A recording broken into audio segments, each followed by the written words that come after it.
Colleague Pradeep Datta continues to be with us, and Shilpa is also joining us live. But Pradeep, first to you. Our consulting editor Maruf Raza was just telling us that these attacks are done with a targeted intention to make news. Now, what exactly are their intention? We will come to know only once any particular organization takes claim or takes responsibility of these attacks. But these are done to make news, and what could possibly be the reason behind it? Because the terror attack on days like special days, today is a pious day of the Easter Sunday. It was done to have a maximum impact, to target maximum people, to carry out large-scale devastation and large number of casualties. Could this possibly be a case, a handiwork of Islamic State, is what we are discussing over here, because the sources from close to the administration in Sri Lanka are saying that there seems to be a global campaign by extremist Islamic groups. See, Maruf is absolutely right. This is not the time when we can jump to conclusion. But yes, terror-related activities seem to be things of past after on May 18th, 2009, when Prabhakaran and other LTT cadre were wiped out by Sinhalese forces, because nobody thought that once again such activities can take place on Sri Lankan soil, because for 3 decades they have suffered a lot.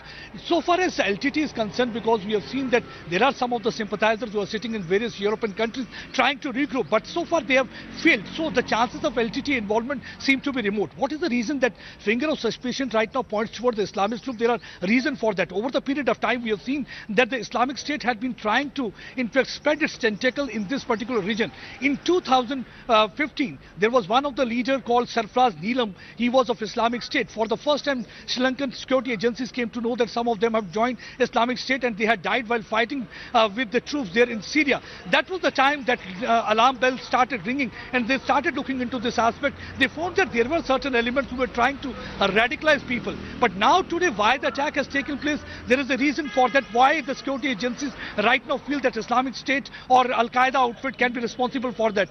Because last month only there was a shootout in one of the... Pradeep, I will have to interject over there. On the phone line, we are joined by the former ambassador to the UN. And sir, my first question to you will be that Sri Lanka is by and large a fairly peaceful nation. In at least the last 10 years, they have never witnessed a dastardly orchestrated attack of this fashion. And 3 churches came under attack today. 3 high-end hotels came under attack today. And the latest figure tell us that clearly the number of people who have died could possibly reach above 100.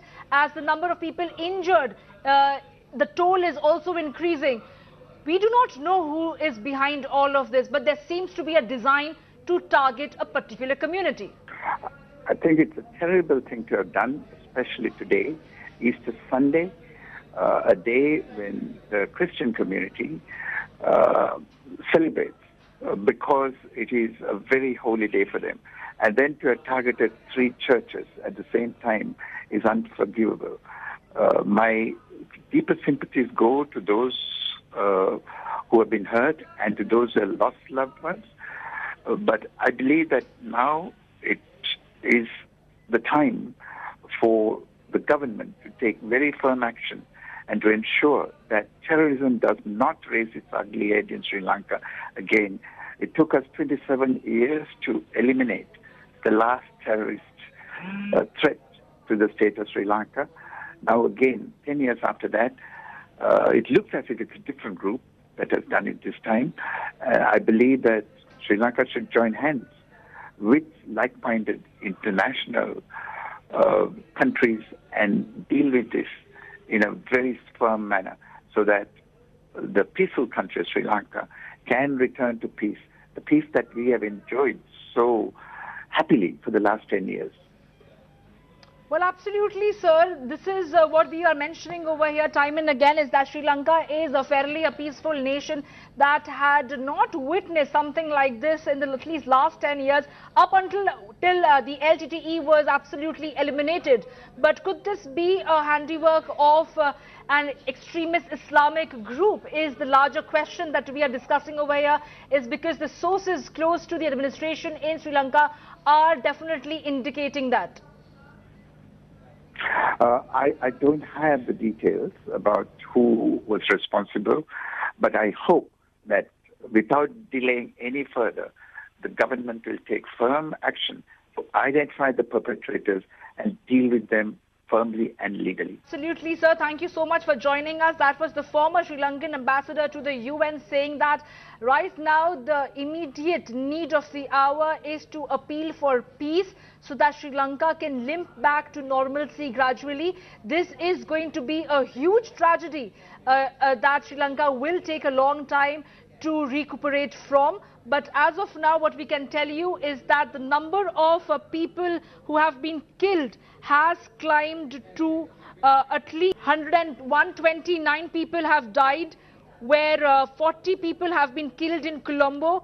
In the Sion Church blast, 27 people have been dead, and Sebastian Church, 62 dead.